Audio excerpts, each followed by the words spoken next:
ॐ भूर्भुवः स्वः तत्सवितुर्वरेण्यं भर्गो देवस्य धीमहि धियो यो नः प्रचोदयात् ॐ शान्ति शान्ति शान्तिः Namaste, my dear friends. Continuing the explanation and discussion of the heart center by Bhagwan Sri Ramana Maharshi. I am going to give this video, second video on the heart center. This video will be in the question answer between devotees and Bhagwan Sri Ramana Maharshi. Now let us see how Bhagwan replies to the questions put by devotees. First question, devotee puts, but I have heard it said by a saint that his spiritual experience is felt at the place between the eyebrows. Maharshi, as I said previously, that is the ultimate and perfect realization which transcends subject-object relation. When that is achieved, it does not matter where the spiritual experience is felt. But the question is, which is the correct view of the two? Namely, one, that the center of spiritual experience is the place between the eyebrows, and second, that it is the heart. Now, the space between the eyebrows, as per the Kundalini Yoga, it is called Ajna Chakra. Here there is a endocrine gland that you see endocrine gland, they secretes hormones. These hormones are very important and they are mixed with the blood and circulate in the whole body. So every part of the body gets the hormones. So here on the Ajna Chakra, the endocrine gland is pineal gland. This is a very important, and for Kundalini chakra this is the most important, but that is a different matter. We will discuss some time in other videos while discussing Kundalini yoga. So Maharshi replies, for purposes of practice, you may concentrate between the eyebrows. It would then be bhavana or imaginative contemplation of the mind, whereas the supreme state of anubhava or realization with which you become wholly identified and in which your individuality is completely dissolved transcends the mind, then there can be no objectified center to be experienced by you as a subject distinct and separate from it. Devotee. I would like to put my question in slightly different words. Can the place between the eyebrows be said to be the seat of the self? Maharshi, you accept that the self is the ultimate source of consciousness and that it subsists equally during all the three states of the mind. But see what happens when a person in meditation is overcome by sleep. As the first symptom of sleep, his head begins to nod, which, however, cannot happen if the self were situated between the eyebrows or at any other place in the head. If during sleep the experience of the self is not felt between the eyebrows, that center cannot be called its seat without implying that the self often forsakes its own place, which is absurd. The fact is, the sadhaka may have his experience at any center or chakra on which he concentrates his mind, but for that reason, that particular place of his experience does not become ipso facto the seat of the self. There is an interesting story about Kamal, the son of Saint Kabir, which serves as an illustration to show that the head and a fortiori the place between the eyebrows cannot be considered the seat of the self. Kabir was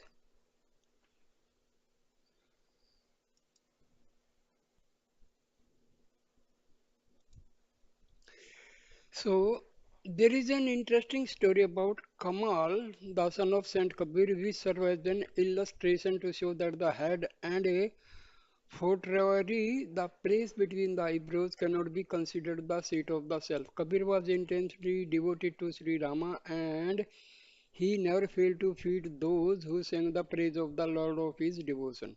On one occasion, however, it so happened that he had not the wherewithal to provide food for such a gathering of devotees. For him, however, there could be no alternative except that he must somehow make every necessary arrangement before next morning. So he and his son set out at night to secure the required provisions. The story goes that after the father and son had removed the provisions from a merchant's house through a hole they made in the wall, the son went in again just to wake up the household and tell them, as a matter of principle, that their house had been burgled. When, having roused the household, the boy tried to make good his escape through the hole and join his father on the other side. His body stuck up in the aperture. To avoid being identified by the pursuing household, because if detected, there would be no feeding at all of the devotees the next day. He called out to his father and told him to sever his head and take it away with him. That done, Kabir made good his escape with the stolen provisions and the son's head, which on reaching home was hidden away from possible detection. The next day, Kabir gave a feast to the bhaktas, quite unmindful of what had happened the previous night. If it is Rama's will, said Kabir to himself, that my son should die, may it prevail. In the evening, Kabir with the party set out as usual in procession into the town with bhajan, etc. Meanwhile, the burgled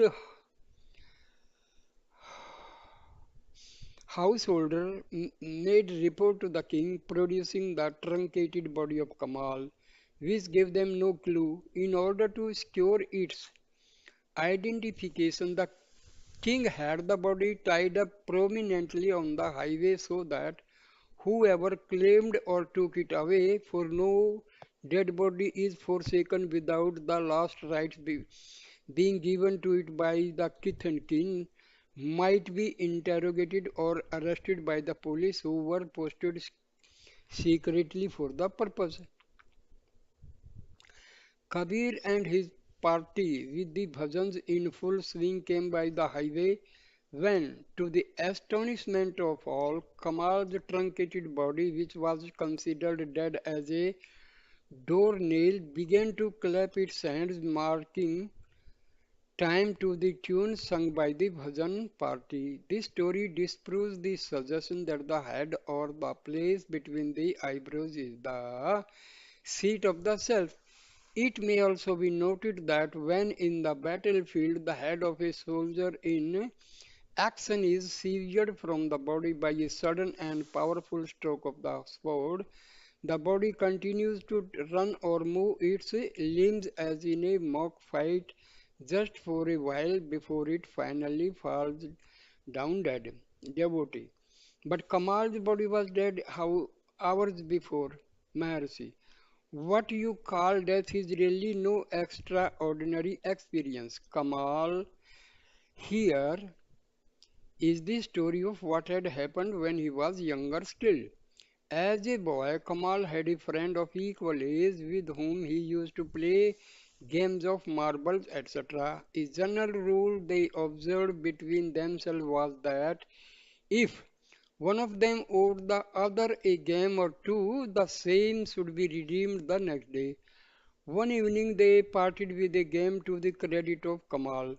Next day, in order to claim the return of the game, Kamal went to the boy's house, where he saw the boy laid on the veranda while his relatives were weeping beside him. What is the matter? Kamal asked them. He played with me last evening and also owes me a game. The relatives wept all the more, saying that the boy was dead. No, said Kamal. He is not dead but merely pretends to be so. Just to evade redeeming the game he owes me, the relatives protested, asking Kamal to see for himself that the boy was really dead, that the body was cold and stiff. But all this is a mere pretension of the boy. I know, what if the body be stiff and cold? I too can become like that. So saying, Kamal laid himself down and in the twinkling of an eye was dead. The poor relatives who were weeping till then for the death of their own boy were distressed and dismayed and now began to weep for Kamal's death also. But up rose Kamal on his back, declaring, do you see it now? I was, as you would say, dead, but I am up again, alive and kicking. This is how he wants to deceive me, but he cannot elude me like this with his pretensions. In the end, the story goes Kamal's inherent saintliness gave life to the dead boy, and Kamal got back and game that was due to him. The moral is that the death of the body is not the extinction of the self. Its relation to the body is not limited by birth and death, and its place in the physical body is not circumscribed by one's experience felt at a particular place, as for instance between the eyebrows due to practice of dhyana made on that center. The supreme center state of self-awareness is never absent. It transcends the three states of the mind as well as life and death. Devotees.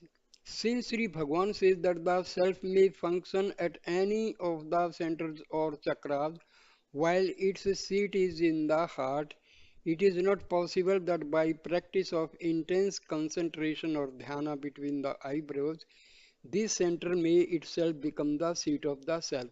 Maharshi.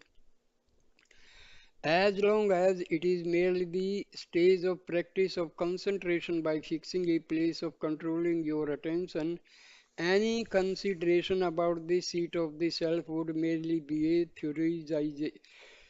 theorization. You consider yourself as the subject, the seer, and the place wherein you fix your attention becomes the object seen. This is merely bhavana. When on the contrary you see the seer himself, you merge in the self, you become one with it, that is the heart. Devotee. Then is the practice of concentration between the eyebrows advisable. Maharshi.